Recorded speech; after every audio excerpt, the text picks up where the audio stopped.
What's good, y'all? Welcome back to the CFL podcast. And guys, in the words of football guru himself, Brett Coleman, on YouTube, of course, a guy with tremendous football knowledge, there's plenty of ways to get to the quarterback. Plenty of ways, right? You can flash your explosiveness, speed and balance, length and power, sheer athleticism. All three are possible.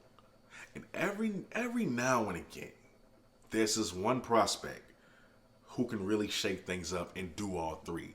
Now, when you think of guys who can do all three, you think of guys like Jadeveon Clowney, Myles Garrett, Aaron Donald, the Bosa brothers, and of course, the latest being Chase Young, who was a rookie last season in the NFL. I know Shemar Stewart can join that company. His name could be in that elite company. He just needs to be refined, right? He needs to be developed in the finesse part of his game. But that's a conversation for a different video. But what I'm here to do is show you 3 clips and break him down to let you know, Jackson State fans, what you would get with Shemar Stewart, the monster defensive end you would get with Shemar Stewart. I'm going to show you 3 plays where he exhibits all 3 ways to get to the quarterback, right? I'm going to show you the speed and balance. I'm going to show you the length and power. And then I'm going to show you when everything goes wrong, him using his sheer athleticism to still make the play. I'm going to show you all 3 of them. 2 of these clips are going to be at the Under Armour All-American practice, right? So that way you can't say, oh, he's doing this versus his competition in high school, but what does he do against the elite competition? You're seeing him go up against 4- and 5-star guards and tackles in these first 2 clips. And then the last clip where when I show you his speed and balance, you'll see just how good he is.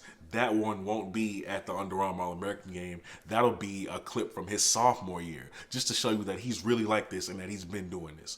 But first, let's start off with length and power. Let's do that. So what you're going to see, I'm looking at my laptop, of course, which is why I'm looking down. Y'all will be looking at the screen. What you're going to see is him going up against Drew Shelton, one of the premier offensive guards in college football. So watch what he does here. Comes out the ball, pull, that easy. The push and pull was that easy. Let me stop it. Look how he comes off the ball. Using that 80-inch wingspan, he gets his hands on the offensive lineman. He pushes him, pull him. It was just that sort. Now, what you just saw was length and power. Keep in mind, that is an inside matchup, which goes back to what I say. He can win on the outside and he can win on the inside. Now, this right here is what you're about to see is just sure God-given ability, sheer athleticism, right? You're going to see him try to use his rip move. You're going to see him try to use the rip and dip, everything like that. It doesn't work. Mr. Kelvin Banks just has him. So what does he do? What does he do?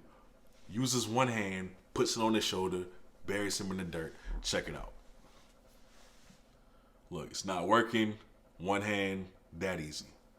That easy. And also, I like to mention that sometimes offensive tackles, right, they would love to push an edge rusher just all the way around the quarterback, right? They would love to push you at least 10 to 11 yards away from the quarterback because they know all he has to do is step up, boom, deliver the throw. You're too far away to get to him. So instead of Shemar riding that momentum to the outside, trying to, where the offensive lineman would have clearly loved to take him. What did he do, right? Turns his hips, still fighting with him. But now you shed the tackle. Who knows? If nobody's open, that quarterback is holding the ball longer, now you still have a chance to get to the quarterback simply because you did not allow him to push you all the way behind. You did not allow him to take you all the way around the world. No, you turn your hips, right? You were losing the battle, but your sheer athleticism still allows you to just shake that man off of you, right? And hopefully if you're in a game, right, and a quarterback still holds onto the ball, you still have a chance for the sack instead of being just pushed completely out of the play. So now I'm going to show you the last clip on him exhibiting speed and balance. he flashes this. I don't always see it, but he flashes it a lot, which tells me clearly he's not a finesse kind of player. He's a power guy. And if they can develop him and get that finesse in him, he's going to be that much more unstoppable. You're not going to be able to scheme for him, is what I'm saying. So listen, watch this play right here. Watch how fast he comes off the ball. I need you to watch this. Watch how fast he comes off the ball. Watch him use the shoulder dip, right? Turn his hips towards the quarterback, and then watch he get the sack. Boom. That easy. That easy. That easy. If you blink, you might miss it, right? But you can see him kind of dip his shoulder so the offensive lineman isn't really able to get a good grip on him, right? Using the speed that he has, he already beat the offensive tackle coming off the ball. He was able to dip under him, turn his hips towards the quarterback so he doesn't over pursue. Boom, gets the sack. That easy. This is what you would get at Jackson State from Shemar Stewart. This is what you would get. And by the way, this last clip that you've seen, that boy was in 10th grade when he did that. He was in 10th grade.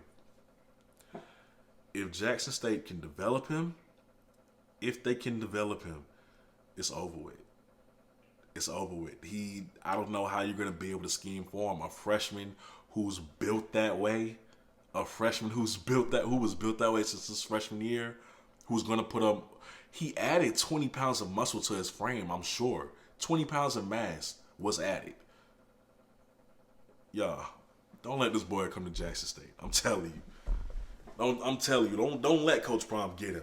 Don't let Coach Prom get him, Harold Perkins, right? Because then you got to put up with Katron Evans. Then you got to put up with Cornus Miller. Then you got Niles Gaddy. You got guys who haven't even played last year. Aubrey Miller, Jeriante Davis, Miles Jackson from UCLA. It's going to be too much. It's going to be too much. Which is why, my boy Jeff Lightsey, I commented early on the show, he was like, coaching is still a thing because we saw what South Carolina State do him. And he's right. Coaching is still going to matter. It's definitely going to matter. But if they use this spill and kill technique, I really do think you would see dominance that you didn't even see last year. Seriously. But this is just my take on Mr. Shemar Stewart. You let me know down below because I'm not the only one who played defensive end, surely, right? You guys let me know what you think about Shemar down below in the comment section. I genuinely want to hear your thoughts, right? But with that being said, man, you're watching the CFL podcast. I go by the name of Kobe, and I'm out. Peace.